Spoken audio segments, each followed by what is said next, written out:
Hi everyone, Daddy John here. Today we're going to read more from the Bookhouse book. We're going to read about nature. We've shown you films of baby geese and baby ducks, and this story grows out of that nature. The story is a classic story called The Ugly Duckling. The Ugly Duckling, and it's a Hans Christian Andersen story that he collected from Europe. So here we go. Once a mother duck sat on her eggs in the barnyard. At last, the eggs began to crack, and a lot of fluffy yellow ducklings pecked their way out of the shells.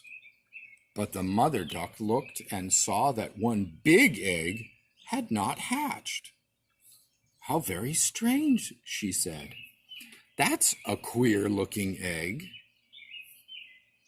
It's not at all like the rest." But she sat on the egg a while longer until, by and by, it cracked, and out of it tumbled something. A clumsy little gray something, having a great long neck.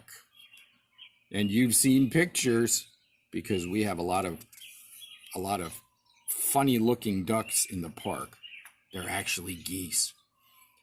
"My, what an ugly duckling," said Mother Duck to herself. But she called quack quack to her brood and took them down to the water. In plumped the little ducklings. The water dashed over them, splash, but they all bobbed up again safely and floated along on the water as lightly as little toy ships. "Well," said the mother, "at least that ugly duckling can swim." And after a time on the water, she called her whole brood to her. "We're going to the barnyard," she said. "I want to introduce you to the other ducks and the geese, the turkeys, and the chickens. So mind your manners, children. Say quack, just as I have taught you, and keep your toes turned in." Off she went with her ducklings, trailing along behind her. "A fine family, Madam Duck," clucked the chickens. "Oh, but look at that one terribly ugly duckling," quacked a pert little Mr. Duck.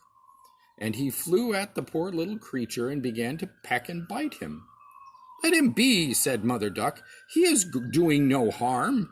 He's so queer I have to whack him," said the pert little Mr. Duck. Then all the chickens and geese and the other ducks and the turkeys began to notice how ugly was that one strange little duckling, and they all began to peck and bite him, to push him around the barnyard and make fun of his queer appearance. The turkey cock puffed himself up and went after him. Gobble, gobble! Even the little duck's own brothers and sisters pecked him. They bit him and shoved him around until he was at his wits' end. Then one day, when all the barnyard was chasing and pestering him, he flew over the hedge and away. He half ran and half flew until he was all tired out. Then he settled down in a marsh. He did so need to rest, but here there were wild ducks to mock him. "What sort of creature are you?" they cried. "You are certainly frightfully ugly." And they flipped their tails in his face and left him alone to himself. By and by, as he swam around lonely, some wild geese came flying by. "I say, ugly creature," they called, "we've taken a fancy to you. Come, fly with us." See, the geese are nicer because they have ugly chicks too, and it's okay. But just at that moment, bang! Some hunters shot at the geese, and they fell down plump in the water. Bang, bang went the guns. Whole flocks of geese flew up out of the reeds and rushes, and dogs ran into the swamp, dashing and splashing around. The duckling was terribly frightened. He hid till the chase was over, then he ran away from the marsh. Poor ugly duckling. The spider. Over the fields he ran until he came to a cottage.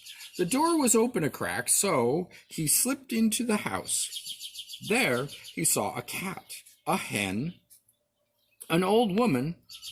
"What on earth is that?" asked the woman. "A very strange creature," said the cat. "Can you lay eggs?" asked the hen. "No," said the poor little duckling. "Can you purr?" asked the cat. "No," said the poor little duckling. "Then what use are you?" snapped the cat. No use, thought the poor duckling, and he scurried out of the house and took refuge on a pond. Slowly, the summer passed. Leaves turned to gold and scarlet, then withered into brown and danced about in the wind. The sky grew gray and cold, and the clouds hung heavy with snow. Then one evening, just as the sunset shone red on a wintry world, a flock of great, beautiful birds appeared on the edge of the pond. They were dazzling, white, with long, graceful, waving necks. Never had the ugly duckling seen anything so beautiful before. Uttering a strange, piercing cry, the birds spread their broad white wings and flew off toward the warm south land. The duckling circled madly around the little pond. He craned his neck after those birds. Then he too uttered a cry, a strange, piercing, longing cry. He did so want to go with them. They were such beautiful things. All winter long he dreamed of those beautiful, great white birds. The weather grew colder and colder, and the duckling had to keep swimming, no matter how tired he was, to keep his one fishing hole from freezing into ice. At last, all the pond froze over, and the duckling was frozen in tight. Then a man came along and saw him. The man took his wooden shoe, hammered the ice from the duckling, and carried him home to his wife. "What a nice little plaything!" cried the children of the house, and they ran to pick him up. But the duckling was now so afraid of every creature he met that he thought the children would harm him. In a fright, he rushed into the milk pan, and the milk spurted up every which way all over the floor in the room. The woman let out a loud shriek, and the duckling, still more frightened, flew into the butter cask, then in and out of the meal tub.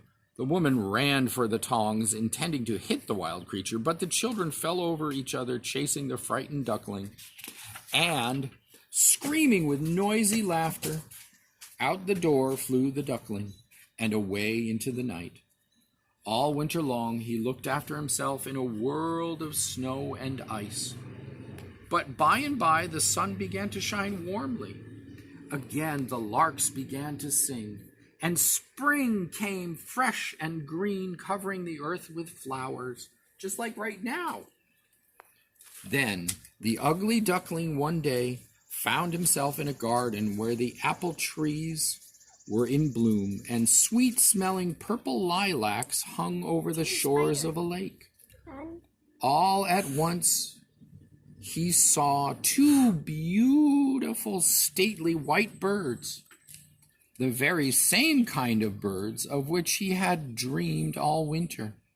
They slid into the lake, gliding gracefully over the water and arching their fine white necks. "Look, look, the swans have come," cried some children, rushing from a house. The duckling was very sad.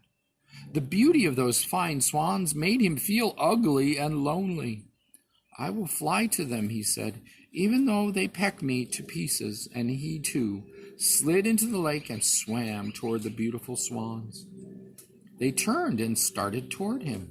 "Now they'll go at me," he thought, and he bowed his head to meet their attack. But as he bent down his head, he saw himself in the water. For the very first time that spring, he saw his own reflection. And lo, He was no longer an ugly, dark gray bird. He was white. He was stately. He had a long, graceful neck. He was splendid. He was beautiful. He himself was a swan. The other swans came up, not to peck him, but to welcome him. Round and round him they swam. They stroked him with their bills. They bent their long necks before him. And the children threw breadcrumbs to him and cried out loud in their joy, "There's a beautiful new swan this year. He's the finest one on the lake." All at once, the swan's sadness melted into joy. "How happy I am," he thought. "I never even dreamed that I could be so happy when I was the ugly duckling. It doesn't matter in the least, having been born in a duck yard, if one comes out of a swan's egg." So that's the story of the ugly duckling. I would call it not the ugly duckling. What would you call it? The beautiful swan? Yeah. But it's all about how the ugly duckling transformed into a beautiful swan. Yeah. Just like all of us, we can transform ourselves into beautiful This swans. one looks like